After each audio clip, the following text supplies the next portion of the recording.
안녕하세요. 챙기책방의 마루 아일린입니다.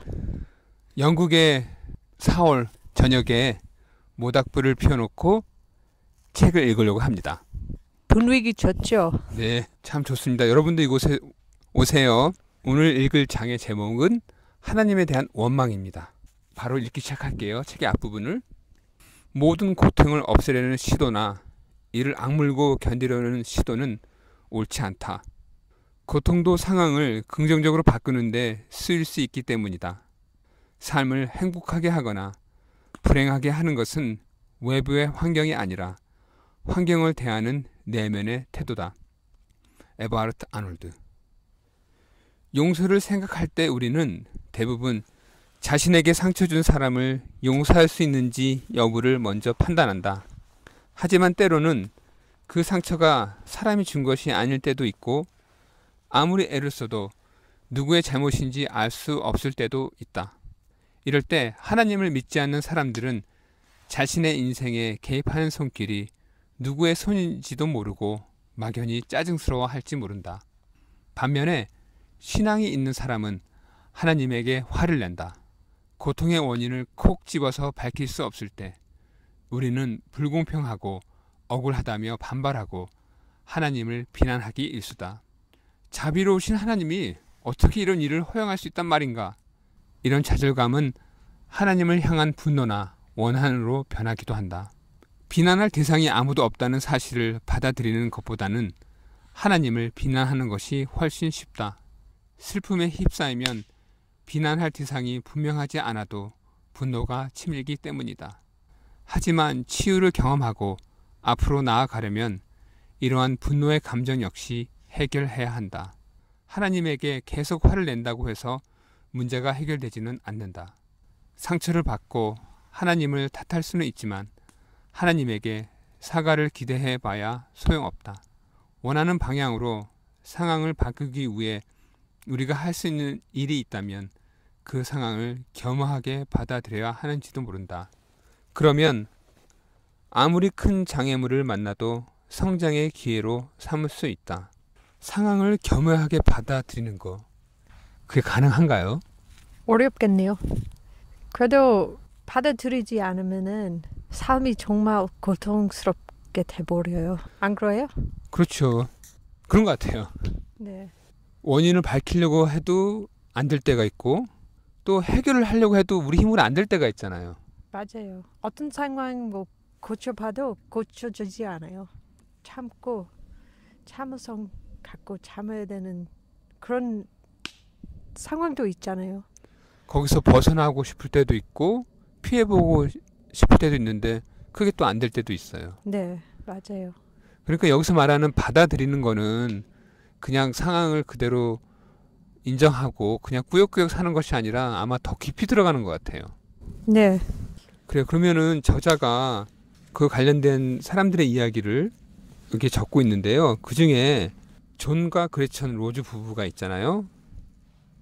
네. 알리는 이 부부 알죠? 네, 알죠. 오랫동안 알고 있었던 부부이고 아들 여기 이야기 나온 알len 아들이 몇 번 만나본 적이 있어요. 저도 만나본 적이 있어요. 그러면 그분들의 이야기를 읽어볼까요? 네, 그럽시다. 이웃 마을에 사는 젊은 부부 존과 그레천 로즈는 첫 아이가 태어나기를 손꼽아 기다렸다. 원만한 임신 과정을 거쳐 알렌이 태어났고 처음에는 모든 게 괜찮아 보였다. 그러나 병원에서 집에 돌아온 뒤 알렌의 부모는 아이에게 문제가 있다는 사실을 깨달았다. 알렌은 잘 먹지 못했다. 근육의 힘도 아주 약했다. 아무런 움직임 없이 가만히 누워 있었고 숨 쉴 때 이따금 컬럭거리면서 이상하게 끓는 소리가 났다. 재빨리 알렌을 대학병원으로 옮겼다. 생후 3개월도 안 된 알렌이 어떤 장애를 안고 태어났는지 분명하게 드러났다. 걷거나 말을 하지도 못하고 앞을 볼 수도 없는 상태로 천골과 뇌, 기와 소화기관에 심각한 이상을 안고 태어난 거였다.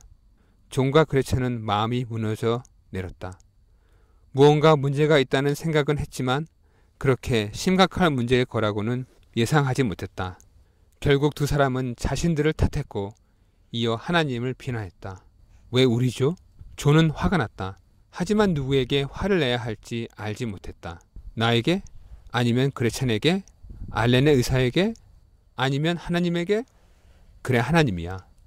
하지만 이유를 설명할 길이 없었다. 존은 분한 마음을 품지 않으려고 애썼으나 결국 이런 결론을 내렸다. 하나님이 우리를 사랑하지 않으시거나 이게 알렌의 운명이었겠지. 그 이유는 영원히 알 수 없을 거야. 하지만 만약 이 일을 억울해하고 분해하면 알렌을 통해 얻는 기쁨마저 온전히 누리지 못할지 몰라.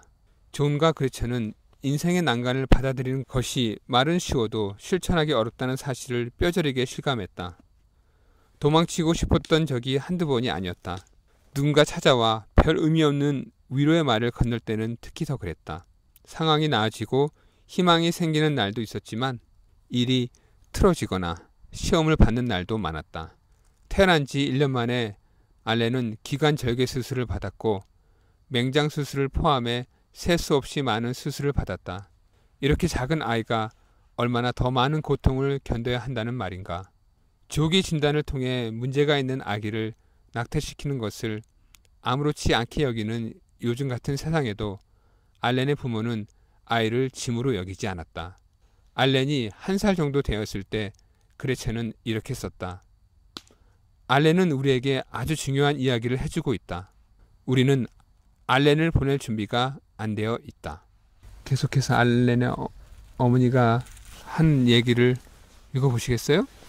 네, 한번 읽어보겠습니다. 알렌이 엉킨 고무관 사이로 내 뺨을 만지려고 손을 뻗는다. 침대에서 안아 올리려고 하면 살짝 눈을 뜨고 졸음이 섞인 미소를 짓는다. 태어나서 11달 동안 알렌은 5번이나 입원했다. 외래 진료는 또 얼마나 자주 갔는지. 진료 횟수는 세다 그만둔 지 오래다. 진료를 받으러 갈 때마다 우리는 해답보다 더 많은 질문을 안고 왔다. 확신을 갖는 날보다 눈물을 흘리는 날이 더 많았다. 아이는 내 품을 파고들며 호기심 어린 눈으로 주위를 두리번거리면서 미소 짓는다. 알렌의 미소가 내게는 묘약이다. 알렌이 얼마나 더한 고통을 겪어야 하는 걸까? 또 어떤 장애물이 우리를 기다리고 있을까? 기관 절개 수술 탓에 우리가 기대했던 모험들이 사라졌다. 젖병을 물리거나 이유식을 먹일 일이 없어졌다. 기뻐서 까르르 거리는 소리나 힘들어서 칭얼거리는 소리도 들을 수 없게 되었다.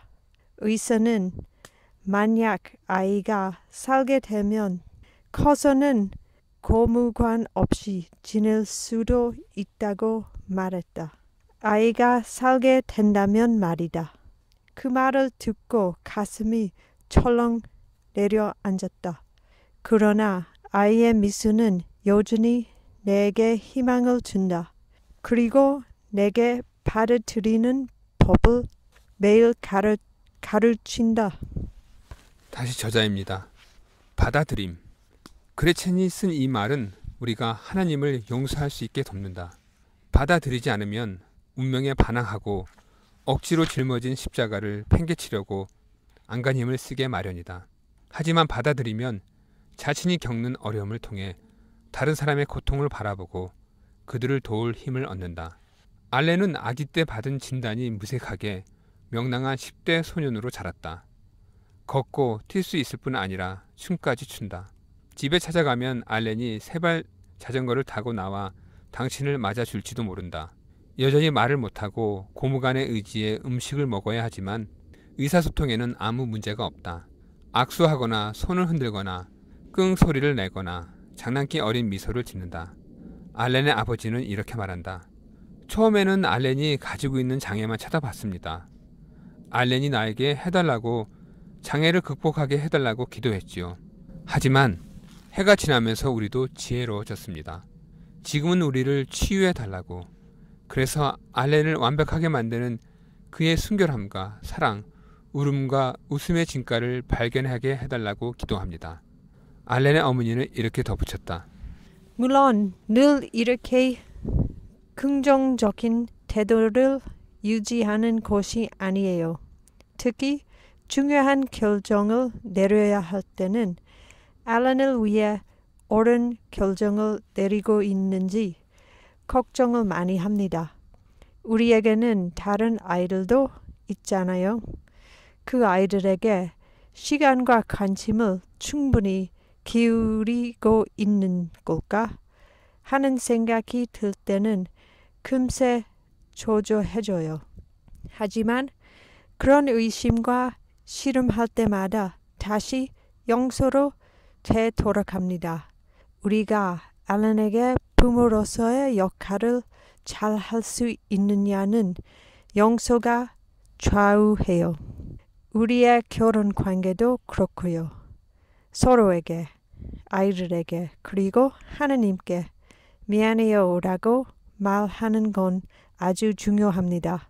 그러면 마음에 평화가 찾아오고 다시 시작할 힘이 생깁니다.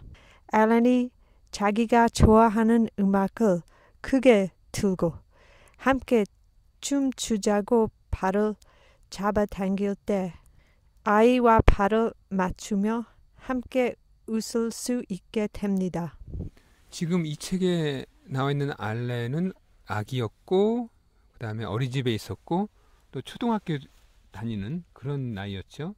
맞습니다. 하지만 그 뒤로 알렌은 커서 20대 초반까지 자랐나요?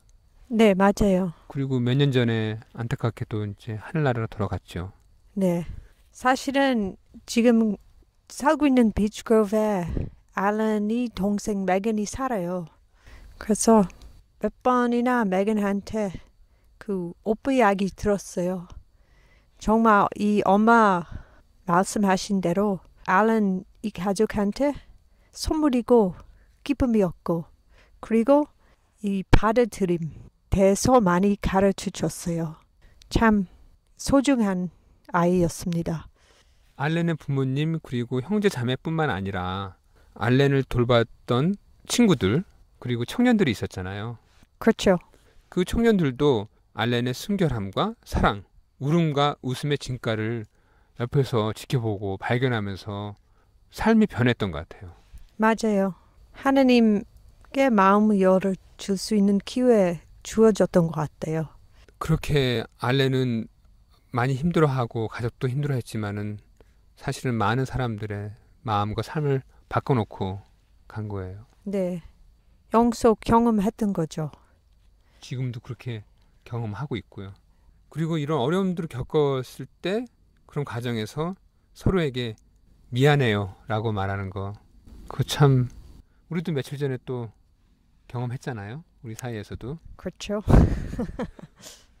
그게 많은 것을 얘기하는 것 같아요. 받아들임, 또 용서, 그리고 앞으로 나아가는 거 새롭게. 네. 같이 나갑시다. 앞으로. 네, 여러분도 좋은 밤 되시고 마음에 평화가 찾아오는 그런 봄이 되시기를 바랍니다. 안녕히 계세요. 안녕히 계세요.